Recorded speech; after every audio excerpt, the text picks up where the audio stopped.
আগামী জাতীয় সংসদ নির্বাচনের দিনই গণভোট, এমন ঘোষণা দিয়েছেন ডক্টর মোহাম্মদ ইউনূস গতকাল।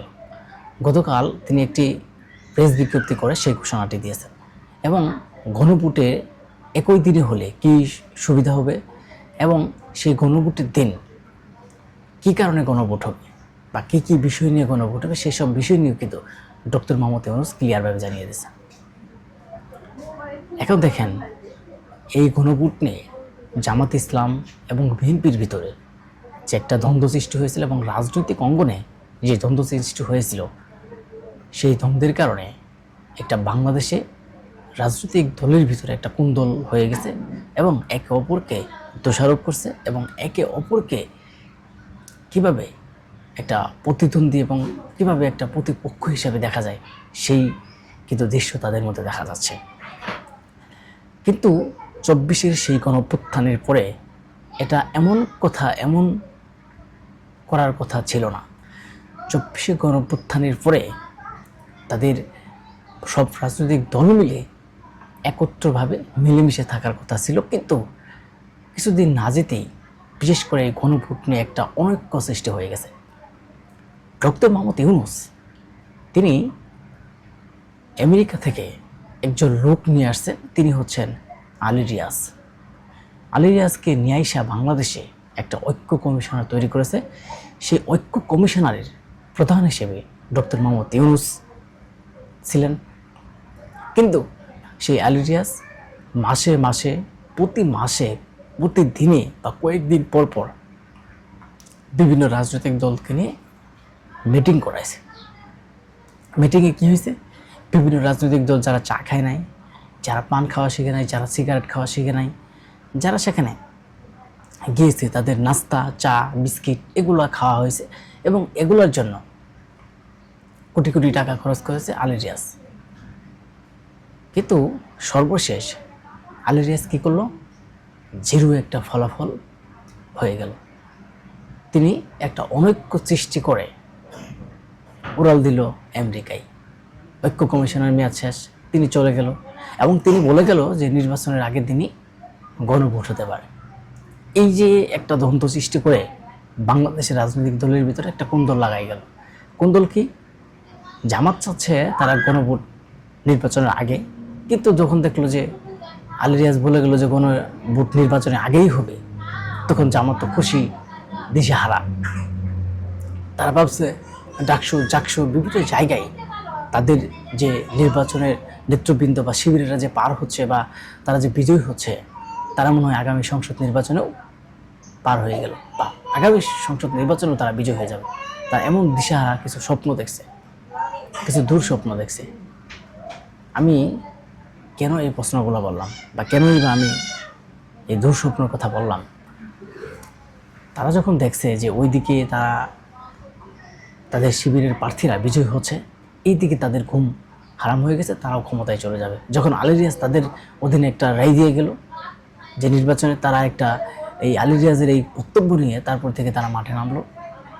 মাঠে নামার প্রতিশ্রুতি কি, 8টা দল আছে, সেই দলকে মিলে একত্রে নাইমা তারা এই গণভোট নির্বাচনের আগে গণভোট আদায় করবে, পেয়ার উচ্চ নিম্ন কক্ষে পেয়ার।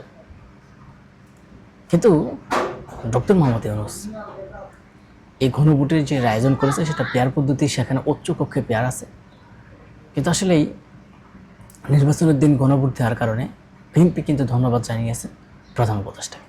এখন আমরা আগেই বলেছি যে প্রধান উপদেষ্টা দুজনের পক্ষে থাকতে পারবেন না, কিন্তু হয়তো একজনের পক্ষে থাকতে পারবেন। হয়তো একজন বলছে নির্বাচনের দিন, আরেকজন বলছে নির্বাচনের আগে। যেহেতু নির্বাচনের দিন গণভোটের আয়োজন করা হয়েছে, সেহেতু ডক্টর মোহাম্মদ ইউনূসকে বিএনপিরা ধন্যবাদ দিয়েছে। এবং এখন তো জামাত ইসলামে যারা আছে তারা তো মাঠে নামবে বা তারা তাদের কর্মসূচি দিতে পারে যে তারা এটা মানবে না বা তারা অমীমাংসিত একটা অনৈক্য একটা সৃষ্টি করে গেল। এখন দেখেন, গণভোট কেন নির্বাচনের দিন হবে? গণভোট যদি নির্বাচনের দিন হয়, একই দিনে নির্বাচন হচ্ছে এবং গণভোট হচ্ছে। এখন যদি হঠাৎ করে গণভোট হতে যায়, সেটি নিয়েও কিন্তু সারা বাংলাদেশে ডক্টর মোহাম্মদ ইউনূস সেটা ট্যাকেল দিতে পারবে না। ডক্টর মোহাম্মদ ইউনূসের সরকার সেটা ট্যাকেল দিতে পারবে না। আমি এই কথাটা কেন বলছি যে ডক্টর মোহাম্মদ ইউনূসের সরকার ট্যাকেল দিতে পারবে না? সারা বাংলাদেশে যে 13 তারিখের লকডাউন ঘিরে আওয়ামী লীগের যে মানুষ নেই এবং আওয়ামী লীগ যে হরতাল ডেকছে, টাকার পরেও জায়গায় জায়গায় যা তাদের মানুষ আছে, এই সরকার সেটা তো টিকেল দিতে পারছে না। এই সরকার এই আওয়ামী লীগের যে কয়েকজন মানুষ তারা মাঠে নামলে সেই পরিস্থিতি মোকাবিলা করার মতো আমরা সরকারের কোনো দৃশ্য দেখছি না। বিভিন্ন জায়গায় যে বিভিন্ন ঘটনাগুলো ঘটছে, এতে আমাদের কাছে মনে হয় যে সারা বাংলাদেশে যে ঘটনাগুলো করছে, মনে হয় দেশে সরকার নেই, মনে হয় দেশ থেকে সরকার উধাও হয়ে গেছে, এমন একটা ভাব দেখা যায়। দেখেন এই যে পরিস্থিতি, বিভিন্ন জায়গায় ককটেল, বোমা, বিস্ফোরণ, চলন্ত গাড়িতে আপনার আগুন লাগিয়ে দেওয়া, আপনার সিএনজিতে আগুন লাগিয়ে দেওয়া, প্রাইভেট কারে আগুন লাগিয়ে দেওয়া, এবং বিভিন্ন জায়গায় বিভিন্ন ঘটনা ঘটে। তো পুলিশ করে কি? পুলিশ তারা কী করে? আমি এমনও কিছু ঘটনা দেখি যে এক জায়গায় আগুন লাগে বা লাগাই দিচ্ছে, পুলিশ আরেক দিকে তাকিয়ে থাকে, মানে পুলিশ দেখা সেটা না দেখার ভান করে। যদি এইভাবে এমন অবস্থা ডক্টর মোহাম্মদ ইউনূসের সরকার হয় এবং এমন অবস্থা যদি বর্তমানে সরকারের পরিস্থিতি হয়, তাহলে নির্বাচনের আগে কি সে গণভোট দিতে পারবে না। যেই কারণে তিনি বাধ্য হয়ে বা তিনি সব কিছু বিবেচনা করে যে তিনি একজন দুর্বল, এটা তো তিনি জানেন যে তার কোনো শক্তি সামর্থ্য নাই, তার কোনো রাজনৈতিক দল নাই, তিনি একটা অনির্বাচিত সরকার, কিন্তু তিনি একটা এর জন্য কিন্তু গণভোটটা নির্বাচনের দিন দিয়ে দিল। কিন্তু তিনি আগেই বলেছেন যে সরকার যে পদক্ষেপ নেবে তারা মানতে হবে, কিন্তু এর আগে জামাতের ডাকে কিন্তু বিএনপি সাড়া দেয় নাই। কারণ বিএনপির ছায়া তোলে, বিএনপির ভিতরে গিয়ে এতদিন বিএনপির সাথে আতাত করে, বিএনপির সাথে হাত মিলিয়ে এতদিন নির্বাচন করেছে, এখন তারা বিশাল বড় দল হয়ে গেছে এবং তারা নাকি আগামীতে ক্ষমতাও যাবে, সেই একটা স্বপ্ন তাদের। এই স্বপ্ন আমি তো ভাবি যে দুঃস্বপ্নে পরিণত হয়ে যাবে। কারণ আজ পর্যন্ত তাদের যে কিছু দাবি দাওয়া বা চাবি, যা তাদের যে অনেক দাবি দাওয়া ছিল, সেই দাবি দাওয়াগুলো আসলে হয় নাই। আমরা মনে করি যে বাংলাদেশের সুষ্ঠু সুন্দর নির্বাচনের জন্য ডক্টর মোহাম্মদ ইউনূস যে নির্বাচনের দিন গণভোটের আয়োজন করেছে, এটা আমরা সাধুবাদ জানাই। কিন্তু এরই ভিতরে যে আরও কয়েকটা যে 4 দফা দাবি দিয়ে গণভোট হবে, এটা কি গ্রামগঞ্জে বা সাধারণ মানুষ বুঝবে যে হ্যাঁ বা না ভোটের মাধ্যমে তাদের মন্তব্য জানাতে পারবে? এখন যদি কোথায় কোথায় আছে, যদি এই যে গণভোটের আয়োজন করা হলো বা গণভোটের প্রয়োজন বা গণভোট হবে, সেই গণভোট যদি হ্যাঁ ভোটের মাধ্যমে হয়, তাহলে কী হবে? জামাত খুশি হয়ে যাবে, আগামীতে জামাতের প্লাস পয়েন্টের দিকে এগিয়ে যাবে। আর যদি না ভোট হয়, তাহলে তো জামাতের দেবার স্বপ্ন সব বাতিল হয়ে যাবে। আমি মনে করি যে না ভোট জেতার সম্ভাবনা আছে, কেননা সেখানে যে উল্লেখ করা হয়েছে যে বিরোধী দলের স্পিকার থাকবে।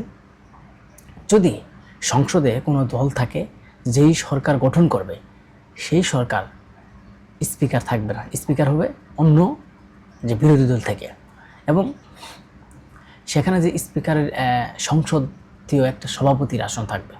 সংসদে একটা নির্বাচিত হবে, সেই নির্বাচনের সভাপতি থাকবে বিরোধী দল।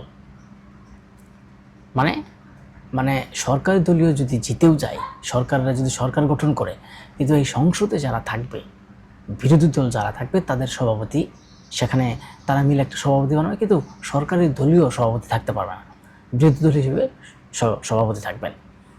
তারপরে আপনি দেখেন রাষ্ট্রপতির ক্ষমতা বৃদ্ধি করা হয়েছে, আরও বৃদ্ধি করা হয়েছে রাষ্ট্রপতির ক্ষমতা, সেই বিষয় নেই। আর উচ্চ কক্ষে পেয়ার পদ্ধতি, সেই কোন উচ্চ কক্ষে পেয়ার পদ্ধতি নির্বাচন, সেটা হচ্ছে বাংলাদেশে যতগুলো এমপি নির্বাচিত হবে, যেই দল থেকে যতগুলো এমপি নির্বাচিত হবে সংসদে যাওয়ার পরে যে মন্ত্রিত্ব গঠন করা হবে, সেটা হচ্ছে দ্বিকক্ষ বিশিষ্ট। মানে তাদের আনুপাতিক হারে কত পার্সেন্ট ভোট পাইছে এবং কত পার্সেন্ট ভোট পেলে কতটি তারা মন্ত্রী পাবে, সেই হিসাবে তাদেরকে মন্ত্রিত্ব দেওয়া হবে। তা আমি মনে করি দেশের জন্য যেমন ভালো, বা কেউ দুর্নীতি সহজে করতে পারবে না। আরেকদিকে হচ্ছে সরকার মানে শক্তি কম থাকবে, সরকারের শক্তি থাকবে না এই পদ্ধতিগুলোতে। কী কারণে?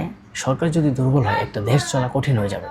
আমরা বিভিন্ন জায়গায় দেখেছি যে সরকার দুর্বল হলে দেশ চালাতে পারবে না, কারণ এই বাংলাদেশের মানুষ তো ভালো না, এরা যে কোনো বিষয় নিয়ে যখন তখন একটা আন্দোলন সংগ্রাম করে। আপনি দেখেন গত 17 বছর কোনো আন্দোলন সংগ্রাম আমরা কোনো কিছু দেখি নাই, বা গত 17 বছর যে আন্দোলন সংগ্রাম এত কিছু আমরা দেখি নাই।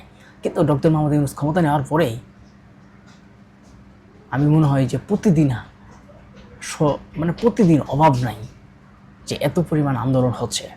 তাহলে এই যে প্রতিদিন এত পরিমাণ আন্দোলন হচ্ছে, এর উদ্দেশ্যটা কি?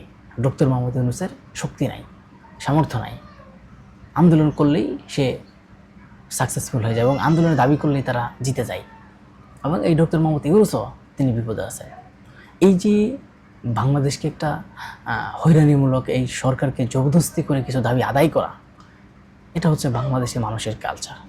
এবং বাংলাদেশের কিছু মানুষ আমরা দেখি এত দাবি দেওয়া কেন, এই যে অমুক দাবি তমুক দাবি, এই দাবির শেষ নাই। কিন্তু বিশেষ করে আমি যে কথাটা বলতে চাচ্ছিলাম, এই দেশের সরকার যদি দুর্বল হয়, দেশ পরিচালনা করা কঠিন হয়ে যাবে এবং বারবার নির্বাচন নিয়ে একটা প্রশ্নবিদ্ধ হবে এবং কিছুদিন পরপরই দেখলেন ক্ষমতা চলে যাচ্ছে একটা সরকারের, তখন কিন্তু একটা দেশ অবস্থা খারাপের ভিতরে পড়ে যাবে। কিন্তু সেই গণভোটে হা বা না ভোট দিবে যে গ্রামগঞ্জের মানুষ এখনও পর্যন্ত তারা বুঝে না যে গণভোট কী উদ্দেশ্য হবে, গণভোট কেন হবে বা গণভোট দেওয়াই লাগবে কেন। এটা তো